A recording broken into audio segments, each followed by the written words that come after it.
معاد برتمهدي 2023 ayay isugu tageen hogaamiyaasha madasha Baydhabo si ay isugu raacaan qaab dhismeedka amniga qaranka National Security Architecture waxa ka hoos dhashay SSDB Somali Security Sector Development Plan oo ah qorshaha horumarinta nabadgelyada Soomaaliya waxa jiray isbedel iyo dhimid howlgalka ATMIS xilligaasi haddana ah AUSOM حسن شيخ محمود مدحوينها دالكا يا وصف نيويورك ديسمبر ايامهدي دحي isagoo u dan leh iibgeynta isku filnaanshaha ciidamada waxaana white paper defensiga ku daabacnaa isbedel xagga daadajinta maamulka ciidamada gaar ahaan militariga ilaa 3 talis oo lagaga daydo dunida horumarta ayaa soo korortay sida taakuleynta tababarada ee ciidamada gaarka ah balse madaxweynaha oo muuqatay ahmiyadda hoggaanka sahanka iyo sirdoonka ayaa afar kaga dhigay talisadii saddexda ahaa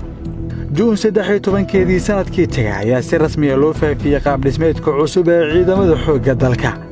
Colonel Ahmed Abdullahi Nuur Beeriya taliyaha sahanka iyo sirdoonka oo la magacaabo maalintaas ayaa isku howlay markiiba sees u dhigista dhismahan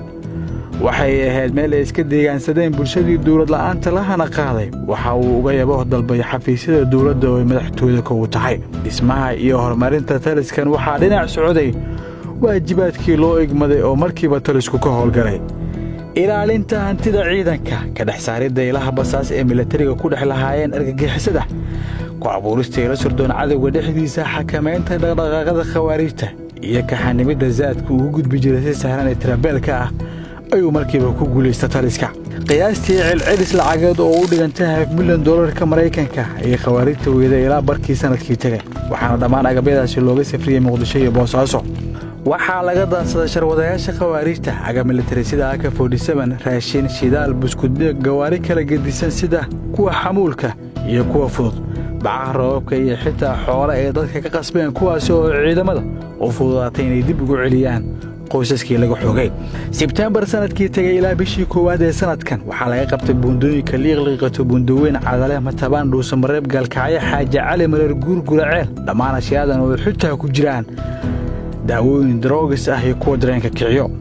Kurimor UD dikilo dayno mootagaari qooqan laba barobakis afar leela calaawi hoomay booyad ayaa kamid ah gaadiidkii ilaa hadda argagixisada ay ka xareeyeen geesiyaasha qaranka agabkan laga furtay argagixisada ee maray habraaca horgeynta sharciga ayaa ugu dambeyn uu taliska uga faa'iideeyay qaarkood fadhiyada ciidamada militariga ma jirto maalintan qof agab iyo gaadiid iska aadi kara argagixisada ilaa uu mara habraaca iyo hubinta diiwaangelinta taliskan oo shaqo wadaag la ah saaxiibadiisa militariga iyo hay'adana sugidda sirdoonka qaranka ayaa guulahan keenay